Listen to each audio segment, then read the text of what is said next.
Probably one of the biggest questions I get is, as we get older, how do we study jiu-jitsu? How do we get better at jiu-jitsu once, let's say, you hit 40 years old and you can't practice as often as you'd like because your body needs time to recover? I got you. Guys, my name is Bill Jones. I'm the head instructor of top-level martial arts in beautiful downtown Cuyahoga Falls. I'm a black belt under Master Pedro Sauer. You're watching Professor's Corner.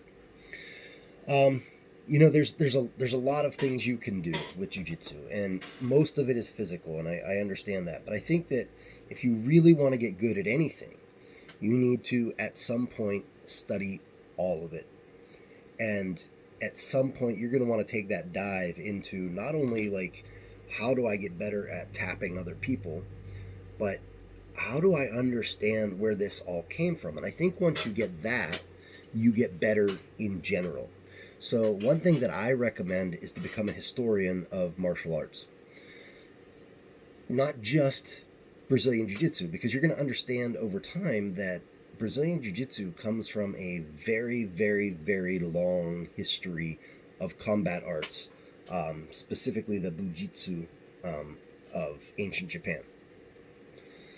Now, there's different theories on how martial arts developed, and I the one that I think makes the most sense is that, for the most part, and let me back up a little bit, I guess. The reason there's different theories is because it's the idea of, was there a central point from which martial arts developed, or was there several points that just developed similar things because were built similarly? And I think that probably both to some extent are true, right? Like, so when we first climbed down out of the trees and realized I could, pick up a rock and hit another being with a rock, and that became, the socially dominant, that gave me, I was in charge once I won that fight. I think that went a long way.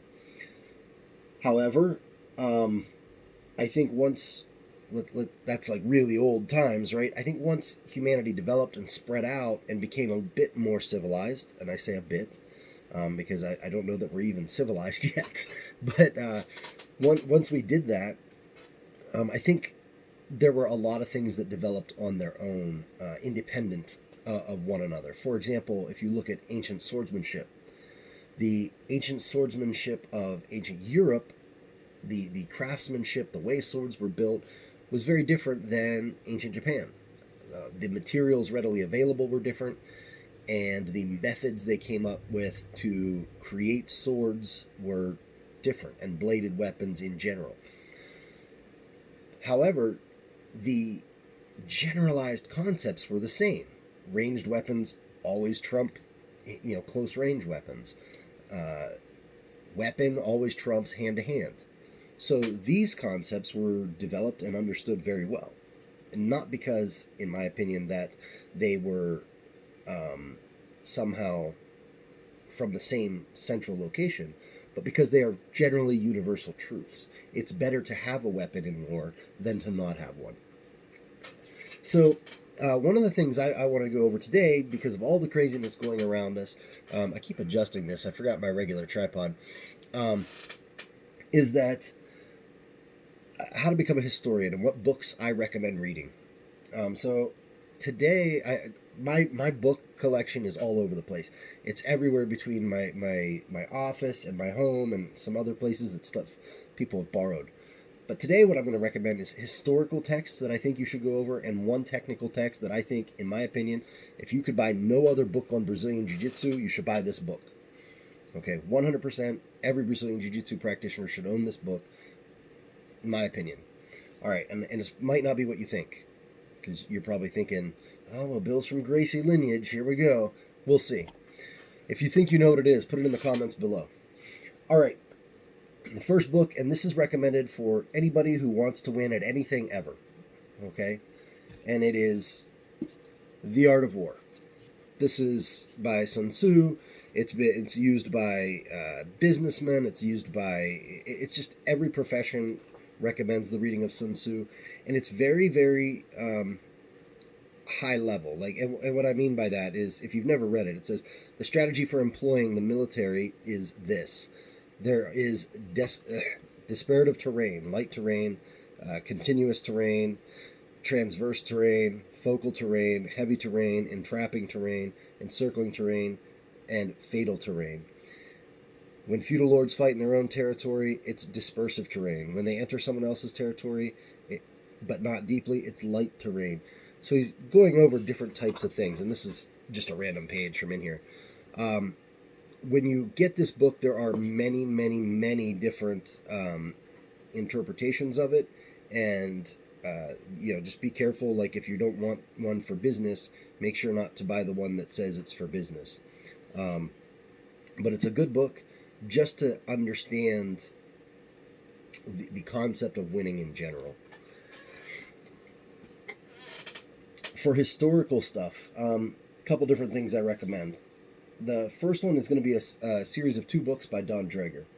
And they are Classical Jiu-jitsu, which is going to talk about Jiu-jitsu, which is, he separates Budo from Jiu-jitsu, and Budo would be like modern martial arts, i.e. martial arts that are not used for war. And Jiu-jitsu are more the older martial arts. And the more classical things that you would think of when you think of samurai and such. Don Draeger wrote these books, and he's a martial arts historian. He's very well respected.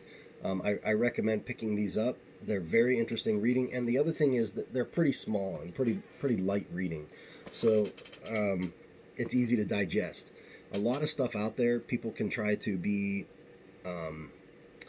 overly fancy with their writing and try to make it more than what it was, in my opinion. So I like these books because I think that they keep it pretty high level, and they don't make up much. There's some books out there you got to be careful, and there's one in particular. I'm not gonna try to slander somebody, but point is they wrote it, and the only claim that they had to writing it was that their grandfather was a samurai.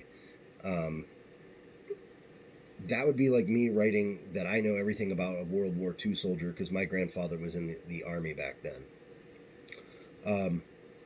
My grandfather, for one, was a clerk, and 2, I've had maybe 3 conversations with him about it. So that's not a good reason to say that you're an expert on something. There were many fallacies found in that book, but Draeger's books are really good. Another one that's just really interesting is the Life and Battles of Saigo Takamori. Okay. He's the one, if you watch the movie The Last Samurai, and I'm going to use this very, very, very loosely, the character that Tom Cruise met, who went on that crusade, if you will, to fight the imposition of Western ways during a period called the Meiji Restoration. It's very loosely based on this man. He was trying to kind of fight against what he believed was an assault on the ways of ancient Japan. And he did not like the change, and this is a very interesting book to read about his life. The next one, guys, this one is a great book. This one's called The Fighter's Mind by Sam Sheridan. Man, I went through this in about 4 days. It was very captivating. Sam Sheridan is the creator of the company called Gameness, if you haven't read it. And I tell you what, this book was, for one, it's very easy reading. So you can see, like, the words are big. And it just talks about, like, the stuff that he did when he was training. And, I mean, this stuff's now would be considered, like, really old, really back in the day. But look, oh man, yeah, that's my old card. Cover that part up, but this is back in the day. Look at that. I didn't even. I used it as a bookmark because it wasn't centered, but like that's my old card from Portage County, Brazilian Jiu-jitsu. That's back before it was top level martial arts. Anyway, yeah, he talks about his training in Thailand. He talks about his training in boxing and Brazilian Jiu-jitsu, and why he fell in love with fighting in general. Guys, it's a really, really, really good book. I highly recommend you get this. If you're more into the philosophical side of things, David Lowery wrote a series of books, and I have all three, and I couldn't find the other one. It's probably with my stuff at the office. One's called Traditions, Essays on Japanese Martial Arts and Ways. Another one, Moving Towards Stillness. And these are definitely more philosophical. Let me see if I can find a short one that I can explain to you. I guess it's akin to like a book full of fairy tales, if you will. So some of them are pretty long, some of them are not. But like A Snowflake on a Hot Stove. And they're just stories that he has from training in the Japanese arts. Now, he is trained in the Bujutsu, meaning that he trained in more of the old school samurai arts. But anyway, there's just a lot of stuff in here. Beauty in the Martial Way. And they're just like little stories he has from like when he was learning about things from his instructors and such. And some of them are like this one's essays on it. Counting to 1,000. Just a lot of really cool stuff. So I recommend these if you're into like more of the philosophical side. And I really think that if you want to be good at jiu-jitsu or martial arts in general, you should consider understanding the philosophy that underlies fighting and underlies combat, and the things that, by and large, most experts in combat over the years have gotten good at. Because you ever notice that like high-level people all have a very similar demeanor? Most of them don't have much to prove. Most of them don't care about your opinion as far as their ability to fight. They've already proven that. And most of them are strong-willed. They tend to have an indomitable spirit. So a lot of that comes from a deeper understanding of human physical being. Kodokan Judo. Every jiu-jitsu practitioner should own this. Everyone, in my opinion. It's still widely available, and it talks about judo and the difference between jiu-jitsu and judo, where it came from. The man here, Jigoro Kano, he is every one of us who trains Brazilian jiu-jitsu. Whether you're Gracie lineage, Fada lineage, doesn't matter. You can trace your lineage back to Jigoro Kano. Okay? He's the guy who taught Mitsuyo Maeda. And Mitsuyo Maeda taught Carlos Gracie and several others in Brazil. You need this book. The other thing that I wanted to point out, in case anybody ever tells you there's no striking in jiu-jitsu, here we are right in the judo manual talking about striking. It's not a large section, but they definitely discuss it, and it's definitely considered part of it, and it comes it comes from the Tenshin Shinyo school of jiu-jitsu. And that's why you see striking in the Gracie manual as well, because it was taught as part of the curriculum back in the day. Now, these days, most of judo is taught as an Olympic sport, and good or bad, whatever you want to think of that. But this is definitely a great book that you should have in your collection, and you should read it. And I mean, most of it is teaching its moves, but the beginning, the opening talks about how judo came to be, why it was created, and then there's just a lot of little nuggets of wisdom throughout it. It's kind of like any book, right? Like you might go 10, 15, 20 pages and just be like, okay, this is whatever. And then just out of nowhere, the author says something that's like, boom, okay, that's amazing. So I highly recommend that book. Now, the last one is what I consider the book that every Brazilian Jiu-Jitsu practitioner should have. I think it's the number one, and it's quite honestly, I think the Gracie Master Text by Helio Gracie is a very good book. I think that you should probably also have that one. But I think if you had no other choice, you could buy no other book, you should buy Jiu-Jitsu University by Saulo Ribeiro. Guys, this is broken down so well. And it's broken into belts. You can see that, like blue belts, purple, but it's not so much about the techniques. And as you read the book, you'll understand that.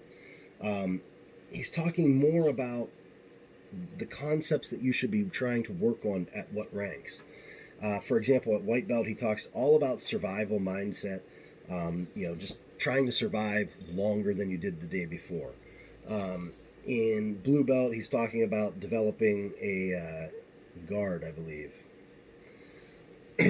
Escapes. That's right. At purple belt, you're developing your guard. Because now that you can escape efficiently, you can survive because you learned that at white belt. You can escape now because you learned that through blue belt. You can begin attacking from the guard because now you can get to your guard on a regular basis. And then as a brown belt, you can be working on sweeping everybody. And as a black belt, you're working on submitting everybody. And I would say that by and large, for most people's journeys, that's pretty much how it goes. And he has a lot of just really good information in here, as well as a lot of really good stories in here.